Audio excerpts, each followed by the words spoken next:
예수님의 말씀을 직접 듣고 행하시는 이적을 목격했던 유대인들에게 가장 큰 혼란은 예수님의 정체였습니다. 단지 능력 있는 선지자인가? 아니면 진짜 하나님께서 보내신 자인가? 아니면 미혹하는 자인가? 그 혼란을 극적으로 증폭시킨 사건이 있었습니다. 바로 죽은 나사로를 4일 후 무덤에서 다시 살려낸 사건입니다. 이는 단지 능력의 차원이 아니라 하나님의 권능 없이는 불가능한 일이기 때문이었습니다. 그런데 예수님께서는 그런 엄청난 능력을 가지고도 자신이 공개적으로 죽임을 당할 것이라 말씀하자 유대인들이 묻습니다. 그리스도가 영원히 계신다고 우리가 들었는데 당신은 어째서 인자가 들려야 한다 합니까? 이 인자가 대체 누굽니까? 질문에 대한 예수님의 명확한 대답이 오늘 본문입니다. 나는 보내심을 받은 자다. 나는 하나님과 본질적으로 하나다. 나는 어두운 세상에 빛을 가지고 왔다라고 말씀하십니다. 당신의 능력은 하나님께로부터 온 것이며 당신을 하나님께서 어두운 세상에 빛으로 보내셨다는 것입니다. 예수님이 행하시는 능력이 하나님의 능력이고 주님께서도 확실히 내가 하나님께로부터 빛으로 보냄받은 구원자라고 대답해 주었다면 예수님을 누구냐고, 인자가 누구냐고 물었던 이 사람들은 어떻게 반응해야 될까요? 믿어야 되죠, 당연히. 그 엄청난 능력과 하나님만 행할 수 있는 죽은 지 나흘이 된 사람을 살려내고 내가 하나님께로 보냄을 받았고 내 능력은 바로 하나님의 능력이고 나는 이 세상에 어둠 속에 빛으로 왔다. 생명의 빛으로 왔다. 자기들이 물었으니까 예수님이 대답을 해주셨으면 이 사람들이 예수님을 믿어야 하는 겁니다. 그럼에도 왜 유대인들은 예수님을 믿지 않고 반대로 죽여버렸을까요? 그 이유는 그들의 관심이, 그들의 종교적 관심이, 그들의 신앙의 중심이 다른 데 있었기 때문입니다. 예수님께서 하나님의 아들이시라면 당연히 자신들의 삶을 더 풍요롭고 평안하게 만들어 주셔야 한다는 기대가 그들의 신앙으로 깊이 자리하고 있었습니다. 그것은 그들의 신앙의 핵심이었습니다. 저는 이 시간 여러분들에게 여러분 자신이 지금 예수님을 믿고 이 자리에 지금 와 계신 신앙의 핵심이 무엇인가를 여러분에게 한번 묻고 싶습니다. 여러분에게 있는 핵심 신념이 무엇입니까? 지금까지 교회를 다녔고 앞으로도 다닐 것이고 여러분은 이 교회를 떠나지 않을 것인데 떠날 사람도 있나요? 어쨌든 간 여러분은 한평생 예수님을 이제 믿고 따를 것인데 그 믿음의 핵심 신념이 뭐예요? 유대인들은 예수님이 로마의 압제를 무너뜨리고 정치적 해방과 물질적 번영을 그들에게 가져다 줄 구세주이기를 간절히 바랬습니다. 그게 핵심 신념이었습니다. 그런데 정작 예수님은 그러한 세속적 문제에 관심을 전혀 보이지 않으셨습니다. 그분은 오히려 죄의 문제, 하나님과의 관계 회복이라는 본질에 집중하셨습니다. 이 지점에서 유대인들은 당황합니다. 자신들의 기대와 자신들의 핵심 심리와 예수님의 메시지가 충돌하면서 그들의 진짜 신앙의 민낯이 낱낱이 드러난 것입니다. 겉으로는 하나님을 섬긴다고 하지만 실제로는 자신들의 욕망이 하나님 위에 있었던 것입니다. 결국 그들은 하나님을 경배한 것이 아니라 그들이 예배를 하고 있지만 사실은 하나님을 경배하고 있는 것이 아니라 자신들의 바람을 이루어줄 수단으로 신앙을 이용하고 있었습니다. 저는 여러분들에게도 점검하라고 하고 싶습니다. 예배를 드리는 이유가 뭡니까? 나 만족하기 위해서? 아니요. 예배는 서비스예요. 하나님을 경배하는 거예요. 그런데 우리는 이 예배를 드리고 나서 예배를 드리면서 내게 좋은가? 내 기분이 좋아지나? 내게 유익한가? 그걸로 우리는 이 예배를 결정합니다. 이렇게 예배를 드리는 이 행위 속에서도 예배가 나를 위한 수단으로 이용될 수 있다는 겁니다. 그런데 이 모습은 유대인들만의 이야기가 아닙니다. 사실 모든 인간의 심성 안에는 이런 왜곡된 신앙이 자리하고 있습니다. 하나님보다 내 문제, 내 고통, 내 바람이 더 중요한 이런 신앙의 왜곡은 시대를 막론하고 반복되고 있습니다. 여기서 우리는 중요한 질문 하나와 마주하게 됩니다. 과연 지금 내 인생에서 가장 시급한 문제는 무엇입니까? 한번 생각을 해봤으면 좋겠어요. 우리 각자 한 사람 한 사람 내 자신이 지금 나에게 가장 시급한 문제가 뭡니까? 경제적인 어려움입니까? 건강 문제입니까? 사회적인 불안 문제입니까? 전쟁의 위협입니까? 진로와 취업과 합격과 결혼이 가장 큰 관심사입니까? 나한테 정말 제일 중요한 게 뭐예요?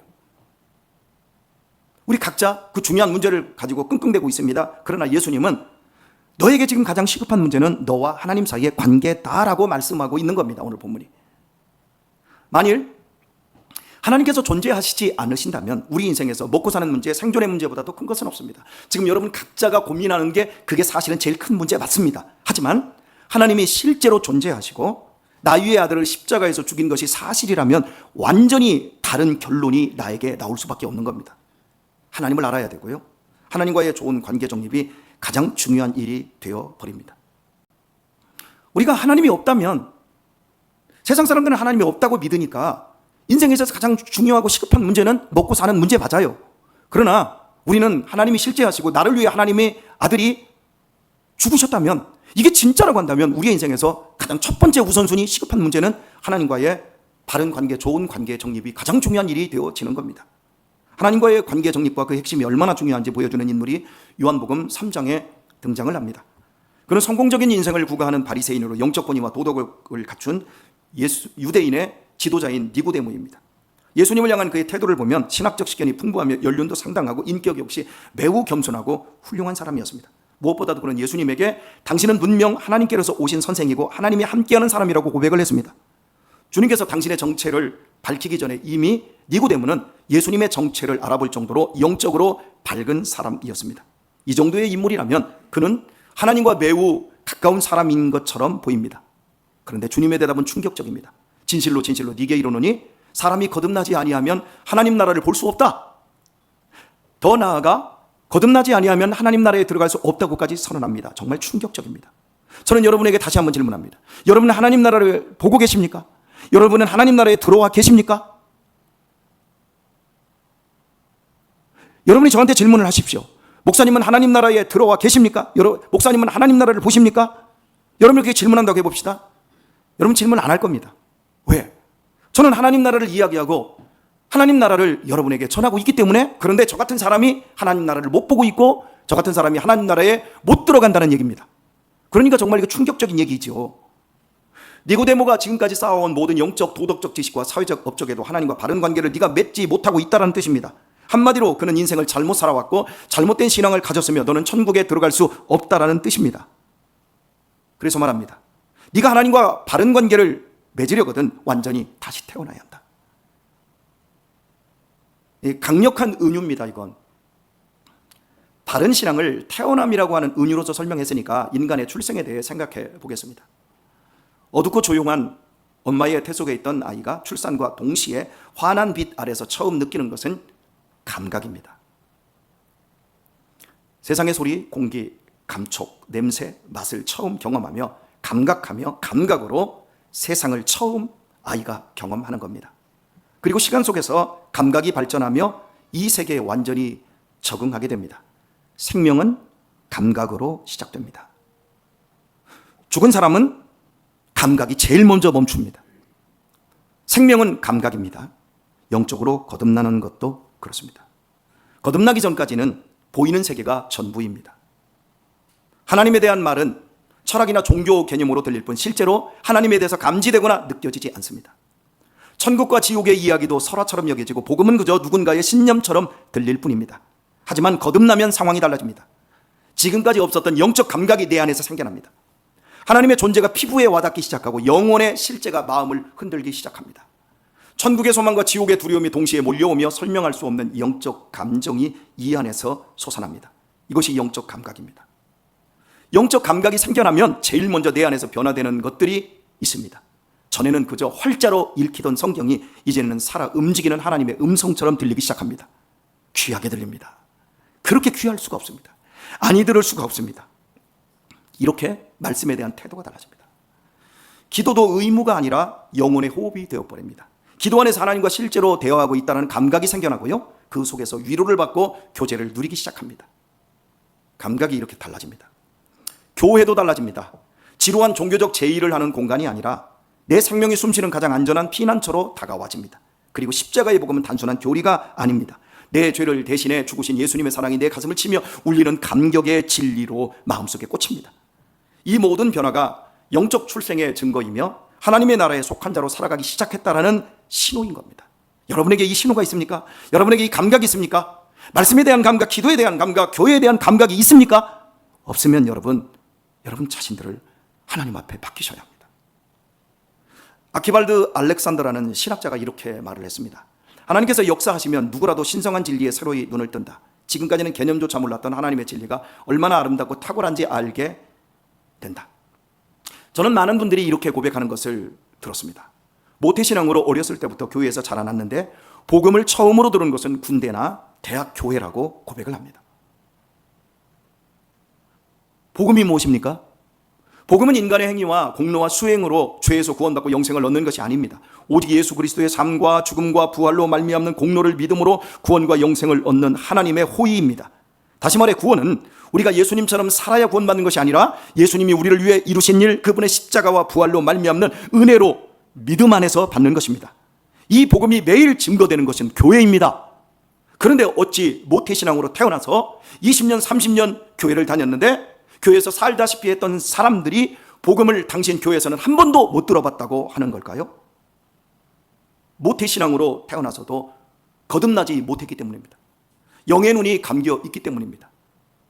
요한복음 1장 12절에서 13절의 말씀에서 주님은 이렇게 우리에게 도전하셨습니다. 영접하는 자, 곧 그 이름을 믿는 자들에게는 하나님의 자녀가 되는 권세를 주셨으니 이는 혈통으로나 육정으로나 사람의 뜻으로 나지 아니하고 오직 하나님께로부터 난 자들이니라. 여기서도 낫다라는 표현을 씁니다. 그런데 이게 거듭남인데, 예수님을 믿는데, 예수님을 영접하는데 이게 그냥 우리의 힘으로 되는 게 아니라 새로 나야 영접이 된대요. 그런데 이게 영접이 되려면 어떻게 된다? 혈통으로 안 된대요. 육정으로 안 된대요. 사람의 뜻으로 안 된대요. 그러니까 모태신앙은 없는 거예요. 모태신앙으로 여러분들이 자녀를 태어났어도 얘가 예수님을 안 믿으면 여러분이 자괴감을 가질 필요가 없어요. 아직 거듭나지 못한 거예요. 세상에서 태어난 것처럼 이 세상 속에 있는 하나님 나라, 그 나라에서 다시 태어나야 예수님을 믿을 수 있는 거예요. 그 사람만이 하나님 나라를 볼 수 있는 거예요. 거듭남은 스스로 하는 게 아니에요. 하나님께서 해주시는 거예요. 회개는 내가 하는 겁니다. 그러나 거듭나는 건 하나님께서 해주시는 겁니다. 지금 여러분들 중에도 제 설교를 통해 복음을 듣지 못하는 분들이 여기 있습니다. 제 설교를 지금 이해를 못합니다. 괜찮습니다. 교회만 떠나지 마십시오. 예배와 말씀의 자리에 있다 보면 언젠가 하나님이 거듭나게 해주시는 날이 옵니다. 아이를 낳으려면 어디를 가요? 산부인과를 가야 돼요. 아이를 낳으려면 산부인과 병원에 가야만 하듯이, 아이를 낳는 시간에는 거기에 있어야 하듯이, 여러분이 거듭나려면 반드시 교회에 있어야만 합니다. 그날이 오기까지 공동체와 예배의 자리를 떠나지 않고 도움을 받는 것이 지혜입니다. 그래서 먼저 거듭난 사람들이 잘 섬기고 교회의 공동체를 잘 유지하기 위해서 걸음이 되는 그 작업이 너무 중요한 거예요. 우리의 자녀들이 이 교회 안에서 거듭날 수 있도록 우리 영적인 부모들이 그 역할이 너무 중요한 거예요. 우리가 이 세상에 태어난 것처럼 이 세상 속에 있는 이 세상보다 더 큰 하나님 나라에서 다시 태어나야 하나님의 나라가 보이고요, 보일 때 하나님 나라를 드디어 살 수 있게 되는 것입니다. 이처럼 거듭남은 새로운 영적 감각이 생기는 것으로 시작되어지는데, 중요한 점은 감각으로만 멈추지 않는다는 거예요. 끝없이 변화하고 성장한다는 겁니다. 거듭남은 시간 속에서 존재의 변화, 즉 정체성의 근본적인 정체성이 근본적으로 재구성이 되어서 삶의 방향과 사람 자체를 바꾸어 버립니다. 그 사람인데 그 사람이 아닙니다. 그 사람 맞습니다. 그런데 지금 그 사람이 아닙니다. 거듭남은 단지 더 나은 인간이 되는 것이 아닙니다.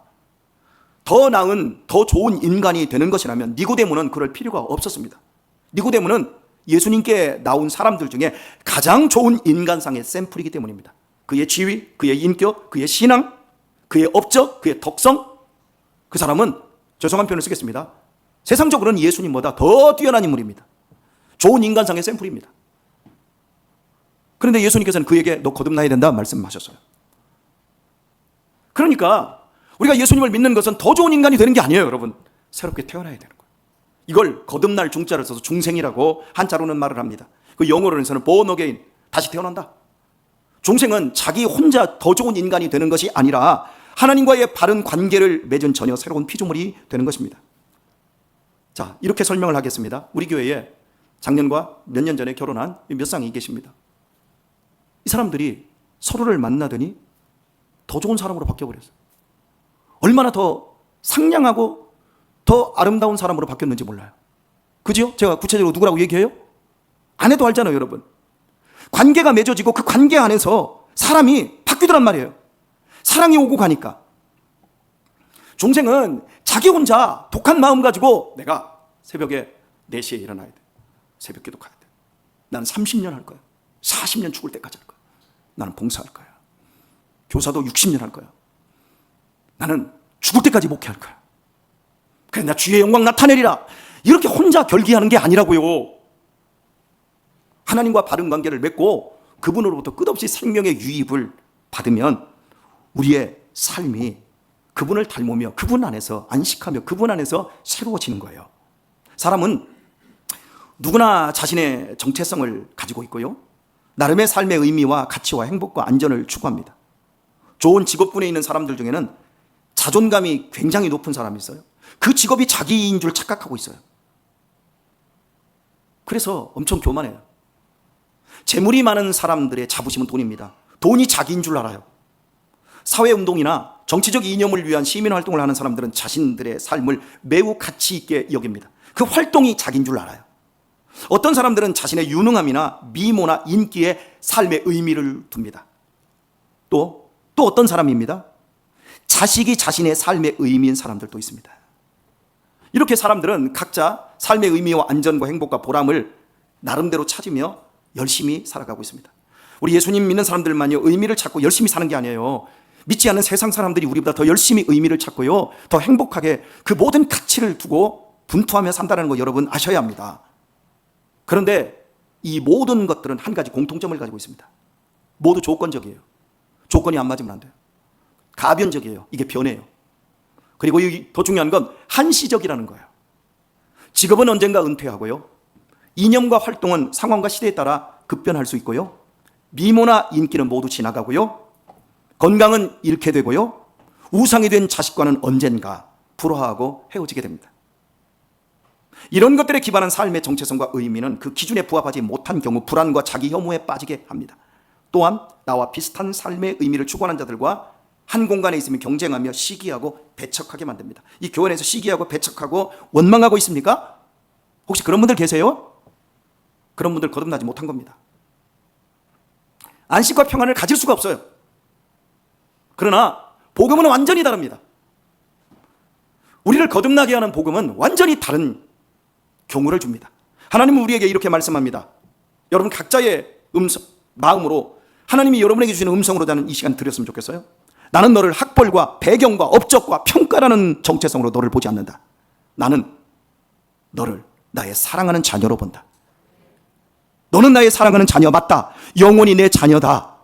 이는 네가 이룬 성취가 아니라 내 아들 예수 그리스도의 죽음과 부활을 통해 은혜로 너에게 주어진 정체성이다. 복음의 정체성은 이렇습니다. 복음은 자격 없는 우리가 하나님의 전적인 사랑으로 인해 의로운 자녀로 받아들여졌음을 선언합니다. 예수님은 나를 위해 죽으셨고 내가 받아야 할 정죄를 대신 받으셨으며 그분이 얻으신 영광을 나에게 입혀주셨습니다. 이제 하나님은 그리스도를 보듯이 나를 귀하게 보십니다. 이제 하나님은 나를 그리스도를 귀하게 대하듯이 나를 귀하게 대하십니다. 그리스도를 사랑하신 것처럼 나를 그렇게 사랑하십니다. 거듭난 사람은 순종하는 시간 속에서 이 놀라운 복음 가치가 자기의 마음 안에 체화되면서 존재적인 변화를 경험합니다. 시간이 더해질수록 권세 있는 하나님의 자녀로서 살아가게 됩니다. 더 이상 존재적인 불안에 떨지 않습니다. 떨어질까? 병들까? 죽을까? 이런 존재적인 불안에 떨지 않습니다. 어찌 돼도 나는 하나님의 자녀이고 어떻게 해도 하나님이 합력하여 선을 이루며 어떻게 해도 하나님은 나를 하나님의 자녀로 최고의 자리로 나를 이끌어 주시고 계시다. 이게 죽음까지도 우리를 넘어뜨리지 못하게 하는 안전함입니다. 불안을 못 느끼는 것이 아닙니다. 불안을 느끼지만 결코 불안에 지지 않고 불안을 이겨냅니다. 우울 역시 못 느끼는 것이 아닙니다. 우울하지만 우울에 결코 지지 않는 감사와 기쁨이 우리 안에 있습니다. 고통이 없어서가 아닙니다. 고통이 있습니다. 고통보다 더 큰 복음의 능력을 다만 믿기 때문입니다. 세상보다 더 큰 하나님의 나라, 영원하고 불변하는 권능 속에서 하나님이 나를 붙잡고 있음을 알고 있기 때문입니다.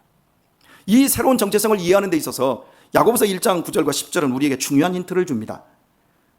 낮은 형제는 자기의 높음을 자랑하고 부한 자는 자기의 낮아짐을 자랑할지니 이는 그가 풀의 꽃과 같이 지나감이라라. 여러분 말씀이 켜놓으세요. 계속 말씀이 이상하지 않나요? 낮은 형제는 자기의 높음을 자랑합니까? 아니죠. 높은 형제가 자기의 높음을 자랑하죠. 부한 자는 자기의 낮아짐을 자랑합니까? 부한 자는 자기의 높아짐을 자랑하잖아요. 그런데 우리에게 거듭난 사람은 이렇게 되어진다는 거예요. 낮은 형제는 자기의 높음을 자랑하고 부한 자는 자기의 낮아짐을 자랑할지니 이렇게 말해요. 그 이유가 뭐예요? 이는 그가 풀의 꽃과 같이 지나감이라라. 이것 때문에 그래요. 세상의 기준에서는 낮은 자는 기가 죽어 비굴해지고요, 부한 자는 자만심으로 비열해지기 쉽습니다. 아니 그렇게 됩니다. 가난은 열등감을 낳고요, 부유함은 우월감이 생깁니다. 하지만 복음은 그 모든 것을 정반대로 바꿔놓아 버립니다. 가난한 자는 세상적으로 자랑할 것이 없기 때문에 복음 안에서 자신이 하나님의 존귀한 자녀됨을 마음껏 즐기며 마음껏 자랑할 수 있습니다. 그러나요, 물질적으로 부한 자는 거듭났습니다. 아무리 많이 가졌지만 재물로는 결코 만족함이 없음을 뼈저리게 알게 됩니다. 그리고요, 동시에 모든 부유가 하나님께서 자신에게 맡겼다라는 것을 알기에 두려움으로 한없이 낮아지는 자신을 자랑하게 됩니다. 그러니까 가난과 부가 우리에게 죄악도 아니고 능력도 아닌 거예요. 그건 우리의 능력은 예수님을 자랑할 수밖에 없는 거듭난 생명을 가진 겁니다. 영적으로 거듭나면 이렇게 달라져요. 하나님과 바른 관계가 되었기 때문에 그래요. 이것이 거듭난 자들의 축복입니다. 거듭난 사람은 이 복음이 주는 새로운 정체성에 의해 새로운 피조물로 만들어지고 완성되어 가고 있는 겁니다. 하나님은 아무 이유 없이 나를 사랑하십니다. 아니, 이유가 있어요. 이유가 있다면 예수님이 십자가에서 이루신 일 덕분에 나는 지금 사랑받고 있습니다. 할렐루야. 이 소리, 성빈이 우리가 왜 사랑해요? 사랑할 이유가 뭐가 있어요? 이유 없어요. 그럼 왜 사랑해요? 동민이 내 은희 때문에. 이 소리 준우 때문에 사랑하는 거예요. 그 공로 때문에 사랑하는 거. 쟤네들이 낫잖아. 우리가 사랑받는 이유는 예수 그리스도의 십자가에서 죽음과 부활로 말미암아 우리를 낳았기 때문에 그런 거예요. 그래서 우리가 아무 이유 없이 하나님의 사랑을 받고 있습니다. 이 사실을 내가 진짜 알고 진짜 믿어져서 고백하는 순간 우리의 중심의 모든 것이 달라집니다. 마음 편해지고요, 여유가 생기고요, 자유로워집니다. 거듭남은 단순히 자존감 약한 이들을 위한 일시적 부양책이 아닙니다. 약효가 얼마 못 가는 비타민제가 아닙니다. 거듭남은 자아의 기초 자체가 완전히 새로워지는 일입니다. 이제는 내 능력이나 내 잘난 모습이 아닌 그리스도께서 값없이 베푸신 사랑 안에서 안식할 수 있습니다. 하나님의 사랑을 얻으려고 애쓰는 것이 아니라 이미 받은 사랑 안에 머물고 누리는 사람이 되는 것입니다. 우리 성도님들 기도하는 걸 가만히 들어보면 하나님께서 여러분을 때리실까 봐 굉장히 두려움을 가진 분들이 계시더라고요. 그런 두려움 안에는 아직 온전히 그 사랑이 이루어지지 않은 겁니다. 아직 거듭남이 뭔지를 모르는 거예요. 여유가 없는 거예요. 요한복음 4장에는 예수님께서 니고데모와 정반대되는 한 인물을 회심으로 부르시는 놀라운 장면이 나오는데요. 살펴본 대로 요한복음 3장의 니고데모는 도덕적으로 흠잡을 데가 없고요, 신학적으로 깊이가 있으며 존경받는 지도자였습니다. 반면에 요한복음 4장에 사마리아 수가성 이 여인은 삶이 완전히 망가진 사람이었습니다. 인간으로서 그렇게 파탄난 인물이 있을 수 없습니다. 5번의 결혼에도 실패했고 6번째는 결혼도 안 하고 동거하고 있고요, 사람들의 손가락질과 관계의 상처 속에 무너져 있던 여인이 등장합니다. 그런데 예수님은 그녀를 직접 만나주시고 그녀의 심령의 영원한 생수로 거듭남의 은총을 내려주십니다. 그녀는 그날 완전히 새 사람이 되어 물동이를 내던지고 자기에게 손가락질하는 사람들에게로 달려가 내가 예수님을 만났노라, 내가 메시아를 만났노라, 내가 구원자를 만났노라 전도자로 변해버렸습니다. 니고데모는 어떻습니까? 관원이었습니다. 도덕적으로 흠잡을 데 없는 완전한 사람이었습니다. 그런데 그가 예수님을 언제 찾아와요? 한밤중에 찾아옵니다. 왜? 주변의 사람들이 무서워서. 그런데 나중에 요한복음 20장 넘어가면 예수님이 십자가에서 죽으셨을 때 니고데모가 찾아와서 시체를 내어달라, 내가 예수님의 장례를 치르겠습니다. 당당히 밝힙니다. 니고데모가 예수님을 만난 후에 완전히 바뀌어버렸어요. 한밤중에서 한낮에 찾아와서 시체를 달라. 내가 사내들인 공회에서 떨어져도 상관없다, 국회의원에서 떨어져도 상관없다, 너희가 나를 죽여도 상관없다, 나는 십자가에서 죽으신 그 예수님에게 향유 100건을 드려야 되겠다. 이렇게 완전히 바뀌어요. 두 사람 모두가 다 거듭나 버린 거예요. 니고데모와 사마리아 여인은 양극단에 있는 인물입니다. 그럼에도 그들을 향한 주님의 메시지는 동일했습니다. 니고데모처럼 삶이 아무리 착실하고 가지런히 정돈되어 있어도 거듭나야만 된다. 수가성 여인처럼 삶이 아무리 난잡하고 수많은 실패를 거듭하고 인간 말종이 되었을지라도 거듭날 수 있다. 이게 메시지예요. 예수님의 빛 앞에서 인간은 모두 따라 삽시다. 도낀 개낀 삽시다. 군목사나 따라 사세요. 군목사나 저기 뒤에 김용건이나 도낀 개낀이다. 다르잖아요. 될 만해서 믿을 만해서 믿는 사람 하나도 없어요. 그러니까 여러분, 아직 내 아버지가, 내 엄마가 정말 예수님 안에서 온전하지 않다, 비웃지 말아요. 내 자식이 아직 모자란다? 여러분, 악다구니 하지 마요. 나나 아직 그 사람이나 돕긴 객긴, 예수님께서 우리를 거듭나게 해주시기까지 돕긴 객긴, 그러나 거듭나면 완전히 달라집니다. 가장 성공한 사람이나 삶에서 최악으로 실패한 듯 보이는 사람이나 하나님께 올 때는 다 똑같은 처지입니다.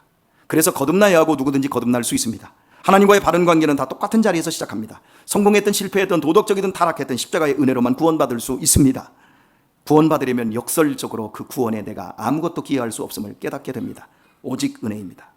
나 정도면 괜찮은 사람이지, 구원도 내 힘으로 어느 정도 가능할 것 같아 라고 생각하는 한 영적으로 어둠 속에 있을 뿐입니다. 아무리 교회 안에서 헌신하고 봉사를 많이 해도 내 마음이 은혜로운 복음을 평안과 기쁨 안에서 따뜻하고 넉넉하고 너그러운 인간관계로 누리지 못하고 있다면 아직 하나님 나라를 못 보고 있는 니고데모일 뿐입니다.